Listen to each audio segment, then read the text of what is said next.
Welcome back to the Deep Dive. We're here again to take your sources and really extract the key insights. And today, we're digging into a really provocative and pretty sweeping text.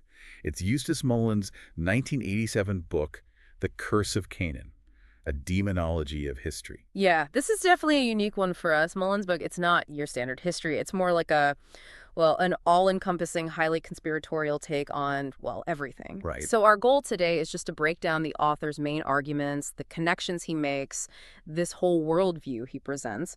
We're focusing strictly on what's in the source material. Exactly. We're here to understand his narrative.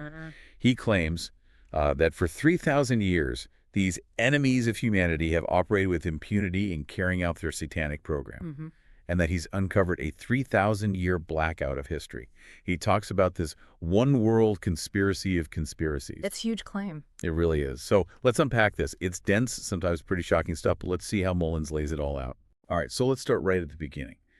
The core of his idea. He says he spent 40 years researching to conclude that all conspiracies are satanic. How does he get there? And what's this Curse of Canaan all about, in his view? Well, for Mullins, the key was returning to the Bible. He calls it the all-encompassing and unchallengeable solution. Yeah.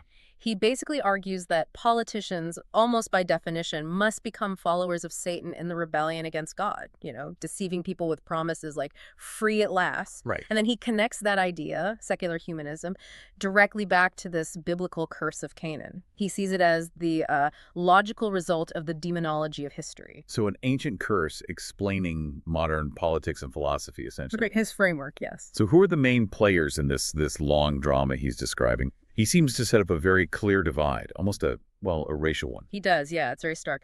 Mullins makes this fundamental distinction between the people of Shem and the Canaanites. And how does he describe them? His descriptions are very specific. The people of Shem. He says they're fair-haired, fair-skinned, mostly blue-eyed, healthy, creative, productive, proud, fiercely individualistic. Okay. The Canaanites, on the other hand, he characterizes as generally shorter, darker, more furtive, and almost always involved in crime, often, he says, with special government approval or license. Wow. And he claims there's just this continuous baked-in hostility between these two groups throughout history. It's important we stress these are Mullins specific and often, inflammatory racialized definitions from his book. Absolutely. That's a really controversial line he's drawing. Yeah. And he goes even further, right? He connects this Canaanite lineage to, the origin of evil itself. Yes, he attributes innate or inescapable evil to this lineage. And this is where he makes some really wild connections. Yeah. He links demonic origins to sexual encounters between humans and demonic powers. He specifically brings up Lilith, who he calls the chief demoness of the Jews, and says she was adopted as the patron goddess of the lesbians. And then he links her to unusual lifestyles and even the widespread plague of AIDS. Wow. Okay. That's quite a leap from ancient figures to a modern epidemic. It's a massive leap, and according to Mullins, this curse of Canaan wasn't just on the people, it extended to the land itself.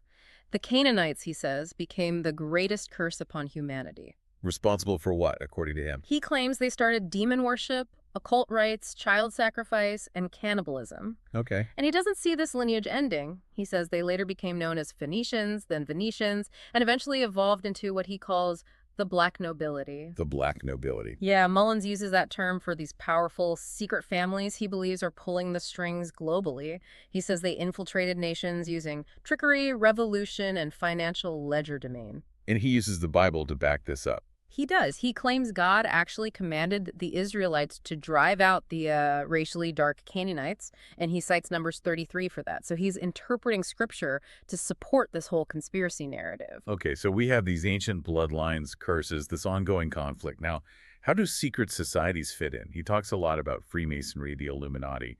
How does he weave them into this Canaanite conspiracy story? Right. They're crucial to his argument. Mullins connects it all back to Cain, the transgression of Cain, the first murderer. Yeah. He says Cain's descendant, Tubal-Cain, isn't just a name, he is the secret password of Freemasonry. And he calls Tubal-Cain the father of witchcraft and sorcery. So Freemasonry's origins are linked directly to the first murder. That's his claim. He says murder and reenacting murder are fundamental to Masonic rituals, linking it straight back to Cain killing Abel. And he expands on this lineage, doesn't he, with Tubal-Cain's sister. Yes, Naamah. He claims her revelries with her blood relative Ham resulted in the Curse of Canaan. And he writes, she's recorded as the person who brought human sacrifice and cannibalism into the world. So, another link to these forbidden practices. Exactly. And then there's Nimrod, son of Cush, who's Ham's descendant. Mullins calls him the world's most demonic ruler, involved in sex orgies and child sacrifices, until, he says, Shem beheaded him. This is getting quite graphic. It is. And Mullins claims the secret mystery cult started when priests hid Nimrod's body parts as relics. They held forbidden orgies in secret groves and shrines. Yeah. And he draws a direct line from that to the Gnostics and then to Freemasonry, stating all Masonic rites originate from these ancient mysteries. He points to Albert Pike's big Masonic book, Morals and Dogma, as a proof. So Pike is a key figure for Mullins in understanding Masonry. Absolutely central. Mullins claims Pike revealed Masonry is really a search after light that leads us directly back to the Kabbalah. And how does Mullins interpret that for the modern day? He mentioned something about the U.S. becoming a bisexual nation. Yeah, he links what he sees as Freemasonry's goal to make the U.S. bisexual directly back to its origins in Bull temples and Kabbalism, again using Pike. It's a very direct and obviously very critical link he's making between ancient practices and modern society. What else does he claim Pike revealed? Mullins claims Pike identified Lucifer as the true name of the being whom they worship as a god. He even says Pike called himself the sublime pontiff of Lucifer. Wow. And the symbols, like the all-seeing eye. Mullins gives them very specific and frankly sexualized interpretations. He claims the all-seeing eye refers to the genitals, the eye of Hor, which is the anus, signifying in his view a homosexual or bisexual commitment of our present ruling class. That's explicit. Very. He also claims the G in Masonic symbols stands for generation, meaning coitus, and Gnosticism, glorifying Baal. Again, these are Mullins' specific, highly controversial takes, not standard Masonic interpretations at all. Right. And he mentions a specific ritual, Hiram Abiff. Yes, the murder ritual of Hiram Abiff. Mullins claims it's a key ceremony meant to teach Masons to submit to murder rather than to give away any secret. And he thinks lower-level Masons are kept in the dark. That's his argument. He says the Blue Lodges, like common Freemasonry, are purposefully deceived about the real occult goals. But high-degree Masons, he claims, know the behind-the-scenes occult program and face death if they reveal it. It paints a picture of, well, intense secrecy and control. Okay, so we have this groundwork. Ancient curses, specific bloodlines, secret societies acting as agents. How does Mullins apply this framework to actual historical events? Let's start with the French Revolution. Right. For Mullins, the French Revolution wasn't some popular uprising. He calls it a coup d'etat. Orchestrated by whom? By Freemasonry, he says, specifically after it was reorganized with new revolutionary degrees, like the Scottish Rite. He claims figures like Mirabeau, Necker, they were just pawns for conspirators, including the Rothschilds, who pushed the revolution forward. And he even brings in the British. He does. He claims British intelligence under Lord Shelburne actually masterminded the whole thing from London, aiming to weaken France. So a conspiracy within a conspiracy. Pretty much. And he doesn't ignore the violence. He talks about the massacre of St. Bartholomew's, the Reign of Terror. He connects those to Catherine de' Medici, part of his black nobility concept, and figures like Marat. He claims the Jacobin clubs, saying their members were one and all Freemasons, carefully planned the massacres. It suggests a real deliberate malevolence behind it all. Okay, moving forward in time, what about the American Civil War? How does that fit his model? Well, his interpretation here is extremely controversial and deeply rooted in his racial ideas. He calls the Civil War the most tragic bloodletting of the people of Shem in recorded history. Okay. Orchestrated by Satan's people, the Canaanites, he says, against the southern people of Shem. And this is his specific and frankly offensive framing. He claims the Southerners had created a productive society using slaves to attend to their daily needs, who he identifies as the descendants of Canaan on whom the Curse of Canaan had been pronounced. That's a really disturbing justification. It's a stark reinterpretation, absolutely. And he claims the abolitionist movement wasn't grassroots either. He says William Lloyd Garrison was directed by Mazzini, the fiery Masonic revolutionary, and funded by, quote, unnamed backers and New England bankers controlled by the Rothschilds. So even abolitionism was part of the plot. In his view, yes. He calls transcendentalism a direct spawn of the demonic cult of Baal.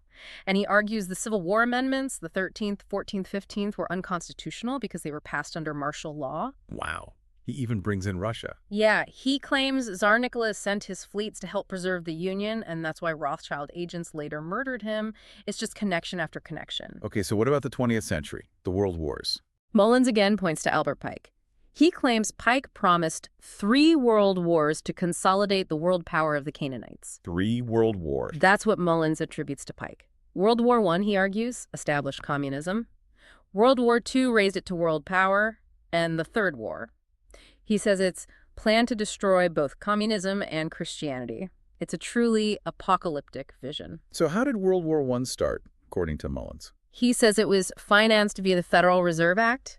He calls Woodrow Wilson, who signed it, a dour academic of undefined origins. Okay. And the spark, the assassination in Sarajevo. Mullins claims that was funded by the Grand Orient of Italy and the Alliance Israelite Universelle. And America's entry. He claims the U.S. was fooled into the war by British propaganda. He insists the Lusitania was carrying munitions and the U.S. government covered it up.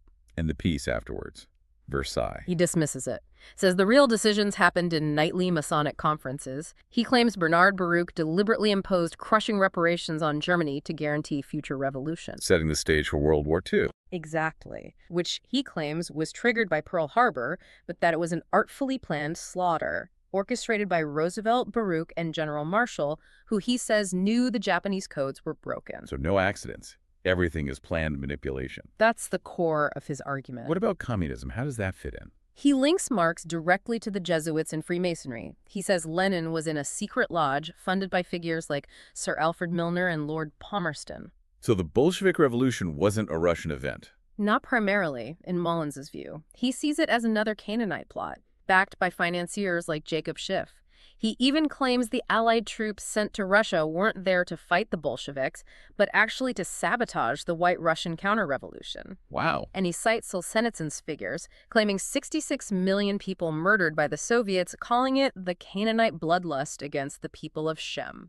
It's just layer upon layer of conspiracy. So bringing it closer to the time he was writing, the late 1980s, how did Mullins see this Canaanite conspiracy operating then? He believed American institutions were totally infiltrated. He points to big foundations, Rockefeller, Carnegie. Yeah. Says they were set up by Daniel Coit Gilman, who he calls a German Illuminati, to control education. He links them to Skull and Bones, the Brotherhood of Death. And prominent names. Oh, yeah. Prescott Bush, George Bush Sr., William Buckley. He claims this group plans war, peace, revolution, and financial calamities. What about the legal system? Completely compromised, according to Mullins.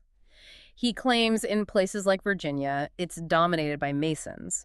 He cites figures like 50 to 70% of all English judges are Freemasons, 90% of the Law Society members. And the implication? He assumes Masonic oaths force members to protect each other, even commit perjury. So a non-Mason trying to get justice against a Mason, forget it. He calls it Oriental despotism masquerading under color of law. That's a pretty damning view of the justice system. Yeah. And government agencies, the IRS. He sees them as humanistic agencies. Their goal, he claims, isn't collecting taxes fairly. It's redistributing wealth and destroying American industry. Targeting who? He says they go after patriots and Christian churches, but give tax breaks to groups that are cooperating in the campaign to destroy the United States. He basically sees the whole federal government as weaponized against American production. Okay, this leads us to a really dark conclusion in his book, something called Plan Naamah. You mentioned Naamah earlier. Yes, named after the figure he connected to human sacrifice and cannibalism. Plan Naamah, as Mullins lays it out, is a documented plan for the systematic extermination of all the people of Shem in the United States. Extermination, that's incredibly extreme. It is, and he connects us to contemporary figures, too. He calls television evangelists like Jim Bakker, Canaanite propagandists, disguised as religious leaders. Why? What does he think they're doing? He claims they promote a false doctrine that the spawn of Canaan are the true people of Israel, basically stealing the biblical promise from the people of Shem. So even evangelicalism is part of the conspiracy. He traces it back to the same British intelligence forces he blames for the French Revolution. The ultimate goal, he says, is to enthrone Masonic Canaanites as unchallenged masters of the world. He even brings art into it, doesn't he? Mm. Abstract art. Yeah, he links abstract art to the Rockefellers and connects it to the demon worship of Baal. He sees it as a deliberate attempt to debase the high standard of living reached by the people of Shem. It's just, everything is connected in his view. Well, that was certainly a deep dive, an incredibly intricate, provocative, and highly controversial interpretation of history. Definitely. Mullins' The Curse of Canaan presents this world just completely governed by an ancient, relentless, insidious conspiracy. He ties almost every major historical event, every societal shift, back to this single demonic, satanic agenda. Just a reminder, we're laying out Mullins' arguments here directly from his book. We're not endorsing these views. Absolutely. He paints this incredibly stark picture, this war between two bloodlines, the people of Shem and the Canaanites, and secret societies, Freemasons, Illuminati. They're just the tools for control, infiltration, and ultimately, he claims, extermination. Yeah. It's this huge narrative connecting ancient myths to modern politics, finance, culture, everything. The sheer scale of it, the connections he draws, the extreme nature of the claims, it's really something. You know, exploring this book, The Curse of Canaan, it really makes you think about the power of these grand narratives, doesn't it? How do these kinds of all-encompassing explanations, however shocking or unlikely they seem, shape how people understand the world? And what does it maybe tell us about, you know, that human need to find connections, to make sense of complex events by fitting them into one big, unified story, even a deeply disturbing one like this? Yeah. Definitely something to chew on.